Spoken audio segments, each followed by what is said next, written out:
Hello everyone. Today let us start with anticholinesterases. Okay. So anticholinesterases are the agents which will act on the cholinesterases. Okay. So cholinesterases are the enzymes which will degrade the your acetylcholine. Okay. So here anticholinesterases, so they will act against the cholinesterases so that the action of acetylcholine will be prolonged.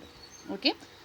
So here anticholinesterases are the agents which inhibit the cholinesterase, so which will protect the acetylcholine from hydrolysis, so producing the cholinergic effects in vivo. So in vivo means inside your body, and potentiate the acetylcholine both in vivo and in vitro.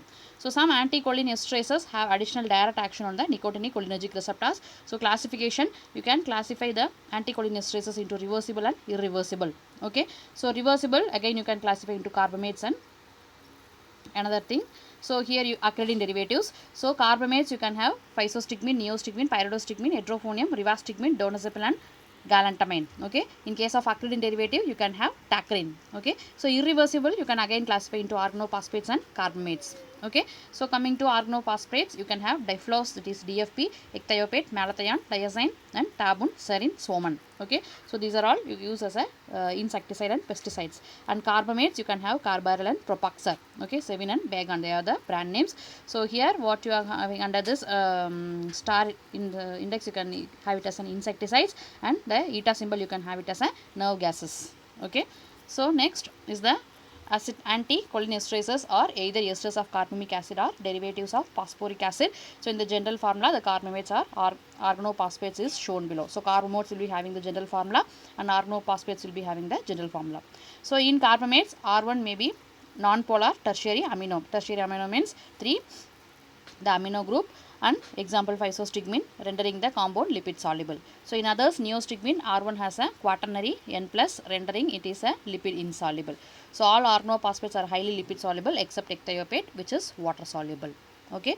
So this is a important one. So next, mechanism of actions. So the anticholinesterases react with the enzyme essentially in the same way as in acetylcholine. So the carbamate and phosphates respectively carbamylate and phosphorylate esteric site of the enzyme. Okay. So you just have a clear idea. So they are having two ends, that is esters, that is carbamic acid or phosphoric acid esters. Okay. So here in the diagram you can have two sites, esteric site and phosphoric site. Okay. So here in the A to B, okay, so it will be action on the anionic site.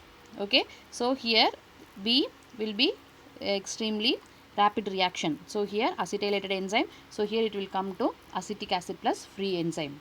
Okay. And E to F. Okay. So here it is a slow reaction. So here carbamylated enzyme will be converted into substituted carbamic acid plus free enzyme. And in the diagram G to H, so here phosphorylated enzyme, so it will be converted into oxime phosphonate and free enzyme. Okay. So this is how your enzymes will act. That is, in the anionic site, the acetylcholine enzyme complex will be formed. Okay. So you need acetylcholine to be there for a long time. Okay. So here the acetylated enzyme in extreme rapid reaction, so it will be converted into acetic acid and free enzyme. Okay. So again carbamylated enzyme, so here it is a slow reaction, it will be converted into substituted carbamic acid plus free enzyme, and phosphorylated enzyme, it will be converted into rapid reaction into oxime phosphonate and free enzymes. Okay. So pharmacological action.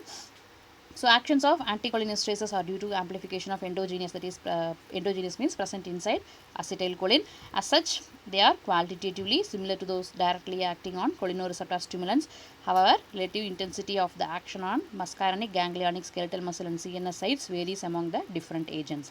So lipid soluble agents, that is physostigmine and organophosphates, have more marked muscarinic and CNS effects because lipid soluble drugs will easily penetrate your blood brain barrier. So they will stimulate the ganglia, but action on skeletal muscle is less prominent.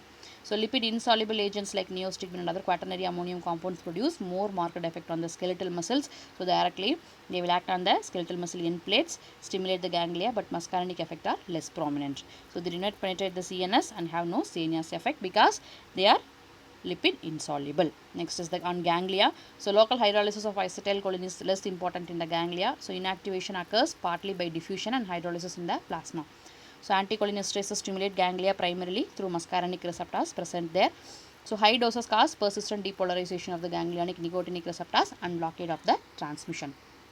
So coming to CVS, so cardiovascular effects are complex, whereas muscarinic action would produce bradycardia and hypotension. Ganglionic stimulation will tend to increase the heart rate and blood pressure. So action on the medullary centers of your brain will cause stimulation, which is followed by depression, which will further complicates this picture. So does the ganglionic blockade with the higher doses. Thus overall effect are often unpredictable and depend upon the agent and its side effects and its dose. Skeletal muscles. After treatment with anticholinesterase, the acetylcholine released by a single nerve impulses is not immediately destroyed. So it will rebind to the same receptor, diffuses to act on the neimeric receptors and activates the prejunctional fibers, repetitive firing, twitching and fasciculations. So force of contraction is partially curarized and myasthenia muscles is increased. So myasthenia gravis we will see in the later topics. So higher doses cause persistent depolarization of the end plates resulting in its blockage. So neuromuscular transmission weakness and paralysis will occur. So direct action on the neostigmin and its congeners means and its substituents at the muscle end plates results in augmentation of these features. In your CNS, it is high lipophilic anticholinesterases will penetrate into your brain because it will cause your blood-brain barrier very easily. It will produce a generalized alert response. Cognitive function, that is your memory and learning function, may be improved in Alzheimer's disease. So, however, higher doses will produce excitement, mental confusion, disorientation, tremors, and convulsions, which will be followed by a coma stage. Other effects. So these results from the stimulation of smooth muscles and glands of the GIT, respiratory and urinary tract and eyes. Okay. So the same as you described for the acetylcholine actions. Okay. That is how acetylcholine will act. So similarly, these drugs also will act on these smooth muscles. Okay. So with this, your cholinergic drugs are over. So remaining we can see in the next class. Take care. Bye bye.